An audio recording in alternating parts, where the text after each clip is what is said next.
Class 10th social science में भूगोल portion है। भूगोल पोर्शन में जो पार्ट है वन एवं वन्यजीव संसाधन से संबंधित लगभग जितने क्वेश्चन बनते हैं और देख लेते हैं उसको। इसका उत्तर जो है इसी वीडियो में दिया जो है उपलब्ध करवा दिए गए हैं।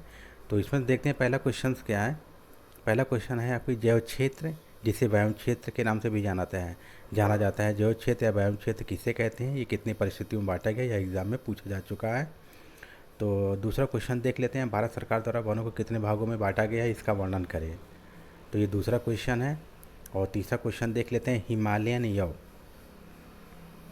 ये हिमालयन यव है। हिमालयन यव के बारे में आप बताएं। यह क्वेश्चन जो है एग्ज़ाम में पूछे जा चुके हैं, तो इसका उत्तर इसी वीडियो में दिया गया है। तो अगला क्वेश्चन देख लेते हैं, वनों से प्रत्यक्ष तथा अप्रत्यक्ष लाभ, यह भी एग्ज़ाम में पूछा जा चुका है बोर्ड परीक्षाओं में। तो अगला देख लेते हैं, वन्य जीव अभ्यारण्य और राष्ट्रीय उद्यान में अंतर लिखें। यह भी किसी न किसी वर्ष जो है एग्ज़ाम में ये पूछे गए हैं बोर्ड परीक्षाओं में। तो अगला देख लेते हैं, वन्य जीव संरक्षण के लिए भारत सरकार द्वारा किए गए प्रयासों को स्पष्ट करें। यह भी कहीं न कहीं किसी न किसी वर्ष ये एग्ज़ाम में पूछा गया है। तो अगला क्वेश्चन देख लेते हैं, चिपको आंदोलन का उद्देश्य क्या है, ये 7वां क्वेश्चन है। यह भी किसी न किसी वर्ष एग्ज़ाम में जो है पूछे गए हैं। तो 8वां क्वेश्चन देखते हैं, लास्ट क्वेश्चन है, भारत में कुछ संकटग्रस्त जातियों के बारे में लिखें। यह भी किसी न किसी वर्ष ये एग्ज़ाम में पूछे गए हैं। लगभग इस क्वेश्चन से कहीं ना कहीं किसी न किसी वर्ष पूछे गए हैं और भविष्य में ये अग्रिम परीक्षाओं में भी इसी से जो क्वेश्चन दिए गए हैं और इससे संबंधित क्वेश्चन जो हैं आगे भी पूछा जा सकता है। तो इसके उत्तर हैं, कुछ लॉन्ग क्वेश्चन है, उसका उत्तर भी देख लेते हैं हम। तो अगर इसी प्रकार से आप नोट्स बनाएंगे तो आपको बेहतर नंबर मिलने की संभावनाएं हैं। तो इसमें पहला क्वेश्चन देख लेते हैं, जैव क्षेत्र, ये प्रश्न है आपका, ये प्रश्न है जैव क्षेत्र जिसे बायोम भी कहते हैं। जैव क्षेत्र क्या है, बायोम या जैव क्षेत्र कितने परिस्थितियों में बांटा गया है। तो ये आपका क्वेश्चन है, उत्तर सीधे आ जाते हैं उत्तर पे। भूपृष्ठ पर विभिन्न प्रकार की वनस्पति जो जंतु बड़े पैमाने पर पाए जाते हैं, जिसे बायोम क्षेत्र या जैव क्षेत्र कहते हैं।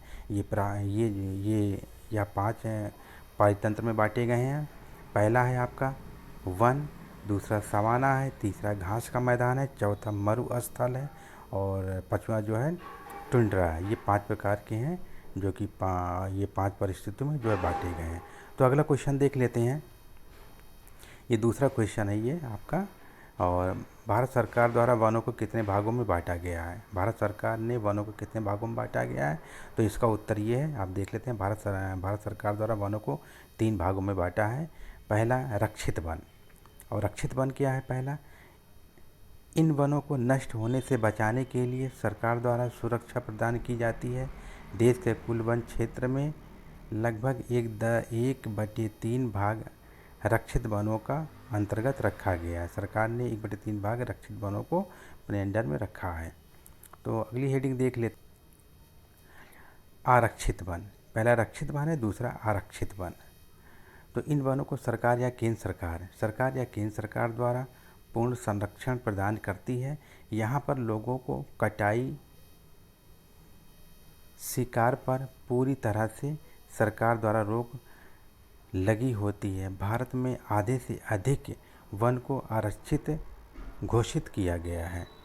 तो तीसरा विकल्प देख लेते हैं, अवर्गीकृत वन। अवर्गीकृत वन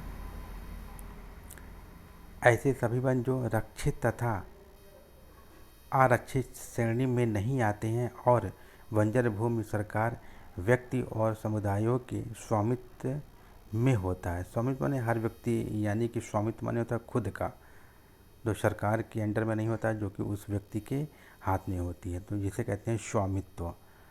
तो अगला क्वेश्चन देख लेते हैं, ये हिमालय यव क्या है। ये काफ़ी बार एग्जाम में पूछा गया है, हिमालय यव क्या है, इसके बारे में बताएं। तो ये कई बार एग्ज़ाम में पूछा गया है। तो इसका उत्तर देख लेते हैं जवाब इसका।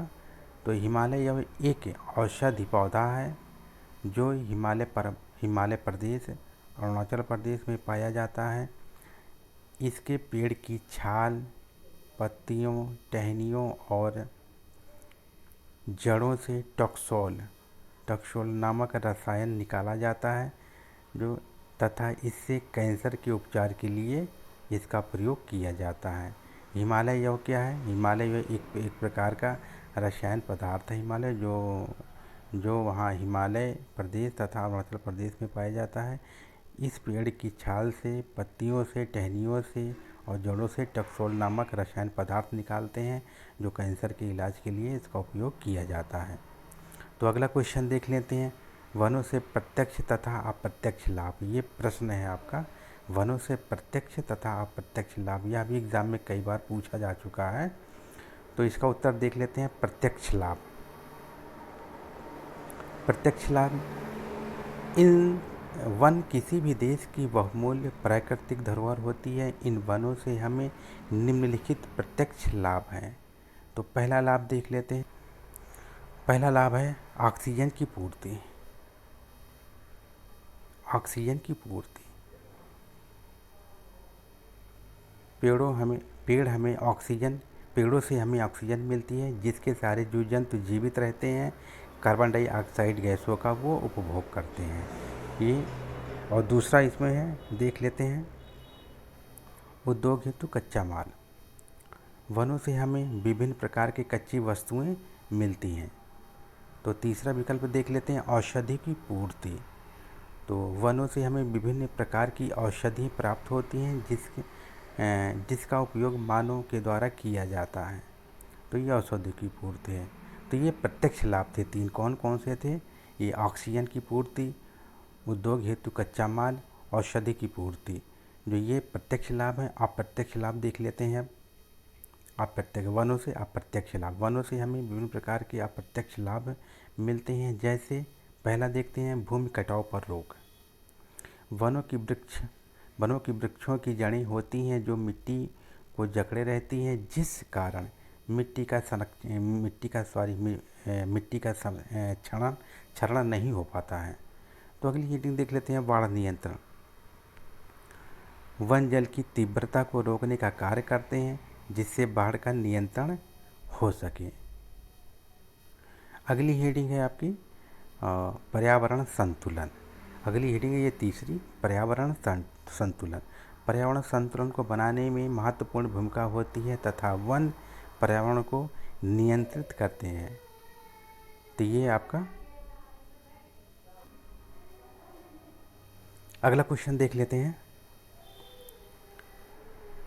ये क्वेश्चन है, राष्ट्रीय वन्यजीव अभयारण्य और राष्ट्रीय उद्यान में अंतर। यह भी एग्जाम में बहुत पूछा जाता है। तो वन्यजीव अभयारण्य एक तरफ लिखते हैं और राष्ट्रीय उद्यान दूसरी तरफ। इसमें अंतर देख लेते हैं। पहला अंतर क्या है? यहाँ पर वन्य जीवों और प्राकृतिक वनस्पति के संरक्षण और वृद्धि के विशेष उपाय किए जाते हैं, पहला है। और इधर देख लेते हैं राष्ट्रीय उद्यान में, यहाँ पर वन्य प्राणियों को और वनस्पतियों को प्रकृति के सहारे छोड़ दिए जाते हैं। दूसरा देख लेते हैं, इनका क्षेत्रफल अधिक होता है। इनका क्षेत्रफल अधिक होता है, किसका होता है? वन्यजीव अभयारण्य का जो है क्षेत्रफल अधिक होता है और इसका क्षेत्रफल जो है कम होता है। तो तीसरा देख लेते हैं, यह वह स्थान है जहाँ पर वन्य जीवों के संरक्षण के लिए साथ साथ उनकी संख्या बढ़ाने के लिए प्राकृतिक के सहारे छोड़ दिया जाता है। तो इधर देख लेते हैं, तीसरा, यह वह स्थान है जहाँ वन्य जीवों के साथ साथ प्राकृतिक वनस्पति, प्राकृतिक सुंदरता का संरक्षण किया जाता है। तो ये उत्तर समाप्त हो गया। अगला क्वेश्चन देख लेते हैं। अगला क्वेश्चन है पांचवा, वन्य जीव संरक्षण के लिए भारत सरकार द्वारा किए गए प्रयासों को स्पष्ट करें। भारत सरकार द्वारा किए गए प्रयास, उत्तर देख लेते हैं। पहला देखते हैं, केंद्रीय सरकार व राज्य सरकार ने राष्ट्रीय उद्यान और अन्य जीव अभयारण्य स्थापित किए हैं, पहला है। दूसरा देखते हैं, केंद्रीय सरकार ने कई परियोजनाओं की घोषणा की है जिनका उद्देश्य खतरे से पड़े कुछ विशेष वन्य प्राणियों की रक्षा हो सके। और तीसरा देख लेते हैं, कुछ समय पहले भारतीय हाथी, काला हिरण, तेंदुआ आदि शिकार व्यापार पर संपूर्ण अथवा आंशिक प्रतिबंध लगाकर जीवों की रक्षा की है। चौथा विकल्प देख लेते हैं, भारतीय सरकार ने परियोजनाओं के द्वारा वन्य जीव अधिनियम 1972 के द्वारा वन्य जीवों की सुरक्षा प्रदान की है। तो क्वेश्चन का आंसर जब समाप्त हो गया तो अगला क्वेश्चन देख लेते हैं, चिपको आंदोलन। चिपको आंदोलन क्या है? तो चिपको आंदोलन हेडिंग डालेंगे तो इसका उत्तर लिखेंगे, छोटा सा ये उत्तर है इसका। चिपको आंदोलन में हिमालय में ऊन कटाई की रोकने एवं सामुदायिक वनीकरण अभियान चलाने के लिए चमोली उत्तराखंड में सुंदरलाल बहुगुणा द्वारा चलाया गया यह आंदोलन था, तो चिपको आंदोलन कहते हैं। तो अगला क्वेश्चन देख लेते हैं, 7वां क्वेश्चन है ये प्रश्न है 7वां। भारत में कुछ संकटग्रस्त वन्यजीवों की जाति के बारे में लिखें। तो इसका उत्तर देख लेते हैं, भारत में कुछ संकटग्रस्त जाति इस प्रकार हैं। पहला, सामान्य जातियाँ, ऐसी जातियाँ जिनकी संख्या जीवित रहने के लिए सामान्य मानी जाती है, जिसे सामान्य जातियाँ कहते हैं। तो दूसरा पॉइंट देखते हैं, शुभेद जातियाँ। शुभेद जातियाँ क्या हैं? इनमें उन जातियों को शामिल किया जाता है जिनका दिन प्रतिदिन कम होती जा रही है, और इसी तरह यदि उनकी संख्या कम होती रही तो यह जातियाँ संकटग्रस्त जातियों में शामिल हो जाएंगी, जैसे नीली भेड़, डॉल्फिन, एशियाई हाथी आदि। तीसरा पॉइंट देखते हैं, संकटग्रस्त जातियाँ। इनमें वे जातियाँ आती हैं जिनमें लुप्त होने का खतरा है। यह खतरा जिन कारणों से उत्पन्न होता है यह अभी भी जारी है, जैसे देख लेते हैं, काला हिरण, मगरमच्छ, भारतीय जंगली गधा, पूंछ वाला बंदर। तो अगली हेडिंग देख लेते हैं, दुर्लभ जातियाँ। तीसरा है ये दुर्लभ जातियाँ। ये वे जातियाँ जो अब नज़र नहीं आती हैं और इनकी संख्या बहुत कम है, जैसे हिमालय में पाया जाने वाला सफ़ेद पांडा। तो अगली हेडिंग देखते हैं, लुप्त जातियाँ। लुप्त जातियाँ किसे कहते हैं? इनमें उन जातियों को शामिल किया गया है जो लुप्त हो चुकी हैं या लुप्त होने के निकट हैं, जैसे एशियाई चीता, गुलाबी सिर वाला बतख।